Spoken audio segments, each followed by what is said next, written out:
जय हिंद। आप सभी का स्वागत है नायक स्टडी के इस YouTube चैनल पर। चैनल पर नए हैं तो सब्सक्राइब जरूर कर दीजिएगा, शेयर कर दीजिएगा आप अपने दोस्तों के साथ जिनका बोर्ड का एग्जाम है और आने वाला एग्जाम है, जो 2025 में देगा और जो 2026 में देगा उनके लिए। क्योंकि हम आपको गाइड करेंगे हिंदी और इंग्लिश को लेकर के, हिंदी और इंग्लिश हम प्रॉपर आपको गाइड करेंगे। इसमें हम आपके सामने लाए हुए हैं पोज सेक्शन में और 12th का इंग्लिश और 100 मार्क का। आपको पता ही होगा नया सिलेबस के बारे में कि इसमें 50 मार्क का इंग्लिश को हटा दिया गया है, तो इनमें 100 मार्क का हिंदी और 100 मार्क का इंग्लिश। चाहे आप साइंस में हैं या आर्ट्स में हैं, आपको पढ़ना ही होगा, पढ़ते ही होंगे आप, क्योंकि ये लैंग्वेज सब्जेक्ट है। तो हम आपको गाइड करेंगे। इसमें हमने दिया हुआ है कुछ चैप्टर के नाम और उनके राइटर के नाम और वो कब जन्म लिए थे और कब उनकी मृत्यु हो गई थी। हम क्यों ये लेकर के आपके सामने आए हैं। इनमें 10 क्वेश्चन, बोर्ड के एग्जाम में 10 क्वेश्चन टोटल पूछा जाता है और टोटल जो 10 क्वेश्चन पूछता है उनमें या तो आपको ऑब्जेक्टिव में देखने को मिलेगा ऑब्जेक्टिव के फॉर्म में, या तो फिर आपको सब्जेक्टिव के फॉर्म में मिलेगा, मिलान करने के लिए दिया जाएगा।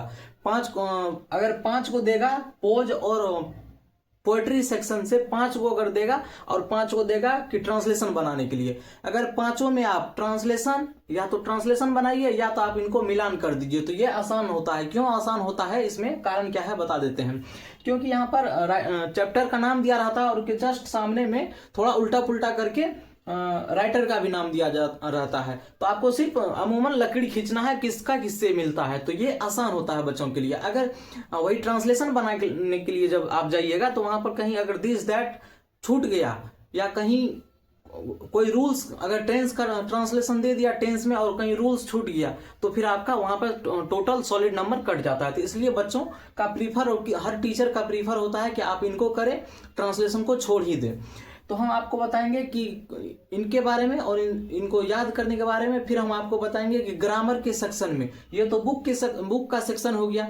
ग्रामर के सेक्शन में हम आपको बताएंगे कि ग्रामर के सेक्शन में कौन कौन से ऐसे इंपॉर्टेंट है इस बार परीक्षा में पूछने के क्रम में, और फिर से ग्रामर का टॉपिक है जिसको आप देखेंगे और वहां से प्रश्न बनते हैं। क्योंकि ये बुक जो है सिर्फ 40 नंबर का क्वेश्चन ऑब्जेक्टिव बना करके देता है और ग्रामर देता है 60 नंबर। तो ग्रामर कहीं ना कहीं इंपॉर्टेंट है, तो टोटल ग्रामर 60 नंबर का आता है और बुक जो है इंग्लिश जो बुक है वो टोटल 40 नंबर, तो टोटल ओवरऑल 100 नंबर आता है। लेकिन ऑब्जेक्टिव जो क्वेश्चन आपको दिया जाएगा, टोटल ऑब्जेक्टिव 100 ऑब्जेक्टिव दिया जाएगा। 60 ऑब्जेक्टिव आपको हो जाएगा इधर से ग्रामर के सेक्शन से और 40 इधर से बुक के तरफ से। तो आपको टोटल ओवरऑल, और आप मतलब ये सब्जेक्ट ऐसा है, आपको बता दें कि इंग्लिश और हिंदी, जिन बच्चों का इंग्लिश और हिंदी में प्रॉपर और 100 में 100 मार्क 98% अगर मार्क आ रहा है आपको सिर्फ इंग्लिश और हिंदी में, तो आप ही टॉपर करिएगा, आप ही टॉपर के लिस्ट में जाइएगा, आप ही मतलब 450 प्लस में आइएगा। नहीं तो कोई नहीं आ सकता है। क्योंकि कितनों आप पढ़ लीजिए, थ्योरी में नंबर काटेगा ही काटेगा, कितनों आप पढ़ लीजिए तो राइटिंग में नंबर काटेगा ही काटेगा। क्योंकि तो इसी को लेकर के हम आपके सामने आए हैं। चलिए समय नहीं अब ज्यादा आपका लेंगे और आपको हम याद कराने का प्रयास करते हैं और देखते हैं। फिर इसके साथ हम आपको पोएट्री का सेक्शन लगाएंगे। इसमें हम क्या करेंगे कि आपको हम इंडियन सिविलाइजेशन एंड कल्चर, ये चैप्टर का नाम है और उनके राइटर कौन है, तो महात्मा गांधी है और उनके 1869 से लेकर के 1948 तक उनका योगदान, मतलब वो जब जन्म लिए थे और जब उनकी मृत्यु हुई थी, इस तरह से हम बताने का प्रयास करते हैं आपको। और आपको बार बार इनको लिखने का प्रयास करना है। आपको अपने से कॉपी पर इसको नोट्स बना करके लिख लीजिएगा एक पेपर में, और फिर उनको कहीं चलते फिरते और पॉकेट में हमेशा ये रहना चाहिए आपको, हिंदी का भी और इंग्लिश का भी। हम हिंदी में भी आपको बताएंगे कि कौन कौन से मोस्ट इंपॉर्टेंट पॉइंट है जिनको आपको पढ़ना ही चाहिए। तो चलिए देखते हैं, फिर हम आगे भी बात करेंगे और आगे भी इंपॉर्टेंस हम लास्ट में आपको हिंदी का लास्ट में हम हिंदी का इंपॉर्टेंस आपको देंगे कि कौन कौन से इंपॉर्टेंस है वो आपको करना ही चाहिए, ताकि वहां से फिर आपको रैंकर बनने में जरूरत होएगा। Indian civilisation and culture Mahatma Gandhi के द्वारा दिया गया था Indian civilisation and culture Mahatma Gandhi के द्वारा दिया गया था। Indian culture and civilisation, Indian civilisation and culture, याद रखेंगे, मतलब इस तरह से याद रखेंगे कि Bharat is my home doctor Zakir Hussain, Bharat is my home doctor Zakir Hussain. कभी कभी पूछा जाता है कि डॉक्टर जाकिर हुसैन जो भारत इज माय होम क्या है, वो ऐसे है या स्टोरी है या पोयम है।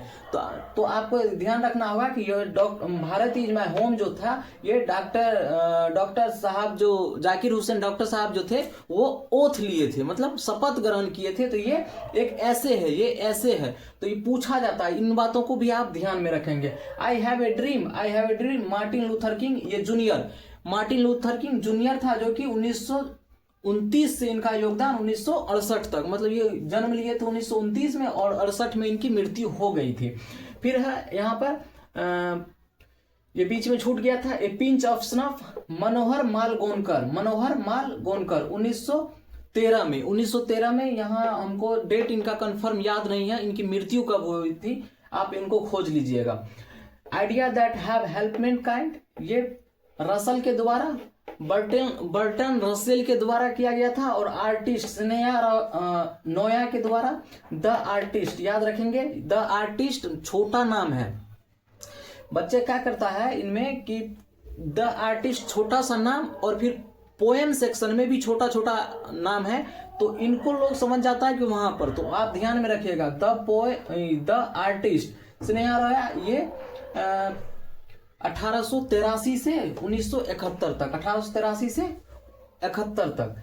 ए child is born, German Greer और how free the press, how free the press, ये डॉर्थे एल श्रेय, इनको वहां तक जाता है।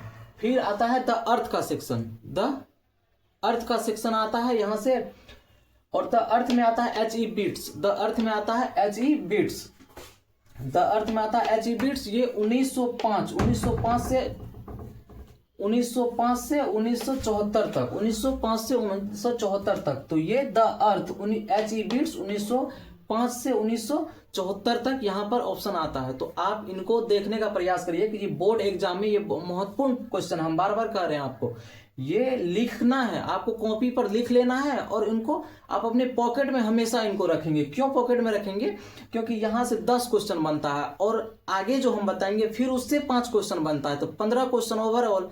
और फिर जब आप इनको ऑब्जेक्टिव और सब्जेक्टिव के रूप में जब देखिएगा, इनको जब ऑब्जेक्टिव और सब्जेक्टिव दोनों ओवरऑल मिला करके देखिएगा, तो यहां से इंग्लिश आपका प्रॉपर हो जाएगा, जितना हम बताएंगे आपको, क्योंकि हमने इन पे काम किया है, इनके ऊपर हमने काम किया है, तब आपके सामने हम लाए हैं। A marriage proposal Anton Chekhov के साथ आया है और इनका मृत्यु देख लीजिए। आप एक बार इनका स्क्रीनशॉट ले लीजिए, हम तो आपको स्पीड में बताने का प्रयास किए ताकि वीडियो लंबा ना हो जाए।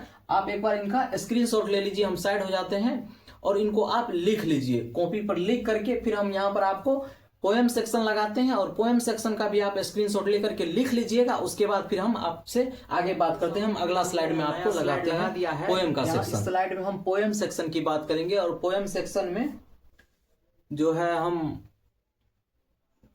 लगभग 10 है, 10 में फिर वही है, उसी तरह से याद करना है जिस तरह से अभी हम पिछले स्लाइड में बताए थे कि राइटर चैप्टर का नाम, फिर राइटर का नाम और उनका डेट ऑफ बर्थ।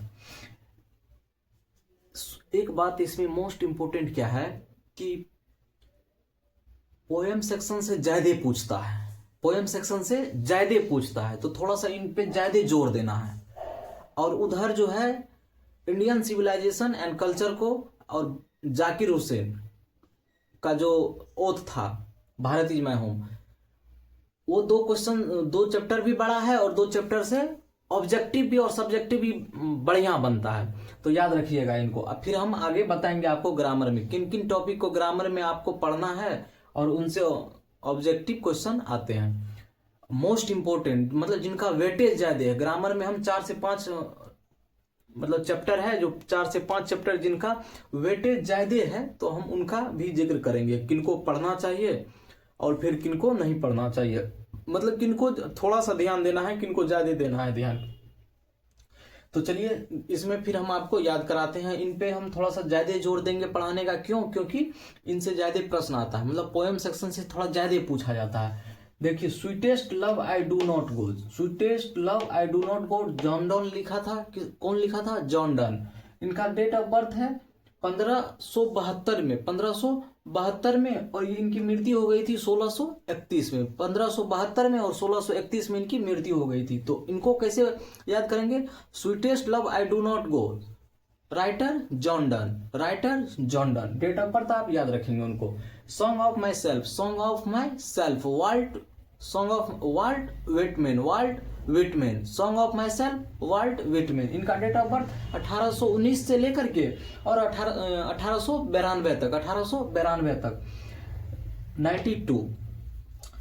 तो song of myself, Walt Whitman, Walt Whitman. Now the leaves are falling fast, now the leaves are falling fast, poem section है। और इनसे मतलब हम बार बार आपको बता रहे हैं कि पोएम सेक्शन से प्रश्न आते हैं, और यहां से आपको इन चैप्टर में से आपको 2 लाइन निकाल करके भी दे देगा और बोलेगा कि एक्सप्लेन करने के लिए, एक्सप्लानेशन में, तो वो उनका भी हम जिक्र करेंगे आगे। एक्सप्लानेशन के लिए दे देगा, तो उसमें आपको लिखना है this line is taken from sweetest love I do not go and his writer John done, और डेट ऑफ बर्थ दे देना है। उसके बाद हम उनका भी जिक्र करेंगे। अगर आप हमको बताइएगा तो हम उनके ऊपर भी वीडियो बनाएंगे, और फिर हम आपको दिखाएंगे कि कैसे उनका समराइज किया जाता है, समरी कैसे लिखा जाता है, उनका एक्सप्लानेशन कैसे किया जाता है।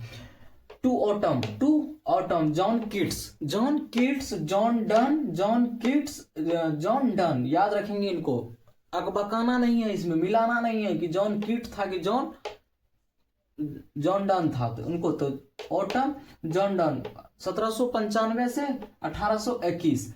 एन एपिटेप, वाल्टर डे ला मारे, प्रोनाउंसिएशन सुनिएगा, वाल्टर डे ला मारे 1873 से 1956 तक। तो एन एपिटेप, वाल्टर डे ला मारे, द सोल्जर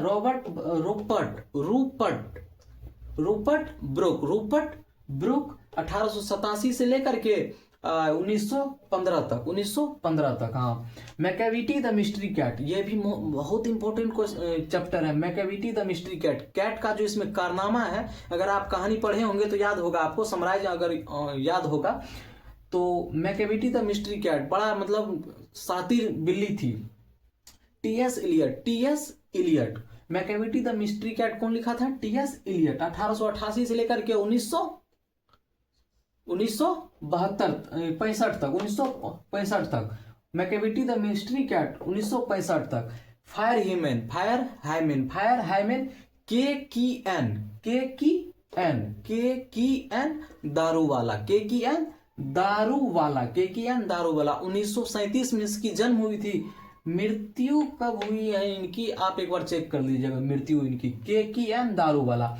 कुछ होमवर्क हम आपको भी दे रहे हैं, आपके ऊपर भी छोड़ रहे हैं। सब्सक्राइब जरूर कर दीजिएगा, शेयर कर दीजिएगा अपने दोस्तों के साथ, तब तो हम भी इससे आगे आपको वीडियो बना करके दिखाएंगे। आपके व्हाट्सएप ग्रुप में जितने भी दोस्त हैं जिनका भी एग्जाम है उनको शेयर कर दीजिएगा, और चैनल पर नए हैं तो सब्सक्राइब जरूर कर लीजिएगा, ताकि हमको भी हौसला बना रहेगा और भी पढ़ाने का और भी बनाने का। कंटेंट बनाएंगे आपके लिए, एक से एक कंटेंट बनाएंगे, इंग्लिश ग्रामर में अच्छा कंटेंट बना करके आपको देंगे, और हम आपको सिलेबस भी पढ़ाने का प्रयास करेंगे अगर आप सब्सक्राइब कर देते हैं और शेयर कर देते हैं अपने दोस्तों के साथ। तो स्नेक एक चैप्टर है, स्नेक भी डी.एच. लॉरेंस याद रखें, डी.एच. लॉरेंस 1885 से लेकर के 1930 तक, मतलब आजादी के लगभग तक स्नेक डी.एच. लॉरेंस लिखा गया था। माई ग्रैंड मदर हाउस, ये कमला दास नाम से ही पता चलता है कि ये इंडियन राइटर है, कमला दास।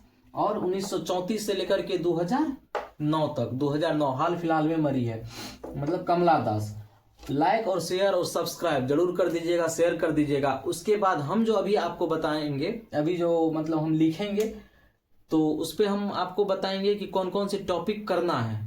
ग्रामर सेक्शन में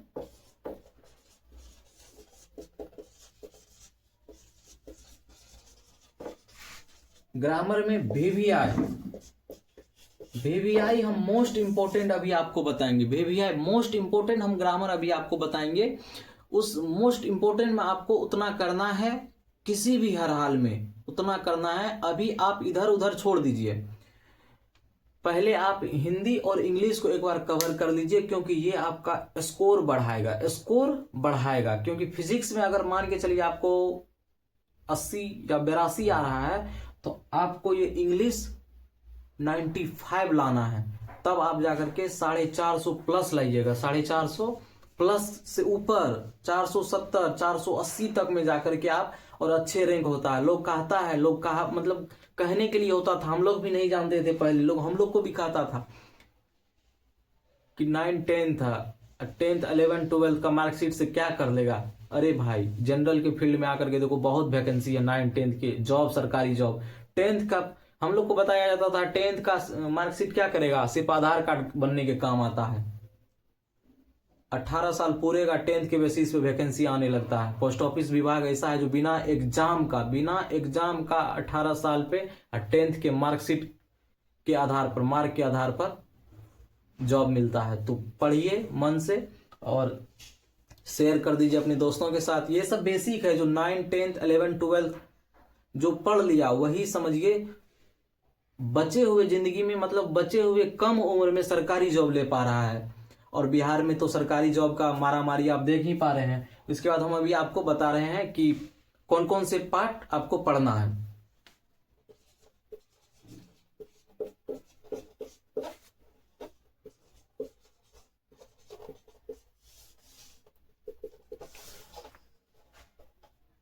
ये आपका मोस्ट इंपोर्टेंट है, जिनमें आर्टिकल तो आपको पढ़ना ही पढ़ना है। वीवीआई है, उसके बाद voice, preposition, narration, question tag. ये क्वेश्चन टैग जो है बहुत छोटा टॉपिक है,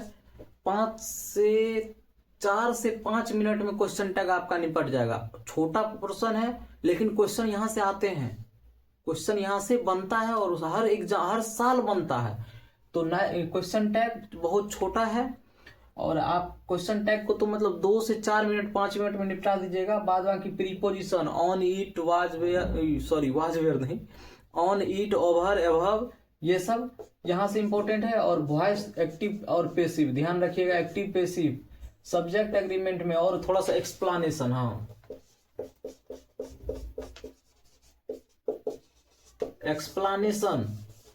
एक्सप्लानेशन क्या देगा कि एक्सप्लानेशन देगा, जैसे पोएट्री सेक्शन में 4 लाइन उठा करके दे देगा और बोलेगा ये कहाँ से लिया गया है, कहाँ का है। तो वो आपको बताना है कि ये स्वीटेस्ट क्लब से लिया गया है, या मैकेविटी द मिस्ट्री कैट से लिया गया है, इनके राइटर कौन है, इनमें क्या बात, मतलब वो 4 लाइन क्या कह रहा है। जैसे कबीर का दोहा का व्याख्या करते हैं ना, उसी तरह से व्याख्या करना है इंग्लिश में। उसके बाद फिर उनको, उसके बाद मोस्ट इंपोर्टेंट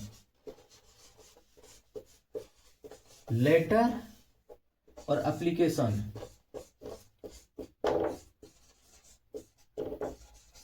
लेटर और एप्लीकेशन ये एक ऐसा टॉपिक है जो आप कंसिस्टेंसी से, और कुछ ही वर्ड, सेलेक्टेड वर्ड, अगर कुछ ही वर्ड अगर आप लिख दे रहे हैं ना, तो सॉलिड नंबर आएगा, सॉलिड नंबर आता है। क्योंकि एप्लीकेशन जो 10 नंबर देगा, एप्लीकेशन आपको सीधा 10 नंबर देगा, और बीच में आप फॉर्मेट इसका सही होना चाहिए। एप्लीकेशन का सिर्फ फॉर्मेट देखता है वो, फॉर्मेट अगर सही है तो अंदर आप क्या लिखे उससे मतलब नहीं है। फॉर्मेट मिलाता है कि दोनों चौथाई के अंदर है कि नहीं है, ऊपर नीचे सर मैडम के साथ कोमा लगा है कि नहीं लगा है, आप अपना एड्रेस किस साइड लिख पा रहे हैं, वो अगर इतना कर दे रहे हैं आप, तो सीधा आपको सही मार करके वो आपको नंबर बैठा देगा। उसके बाद मेन आ जाता है ऐसे।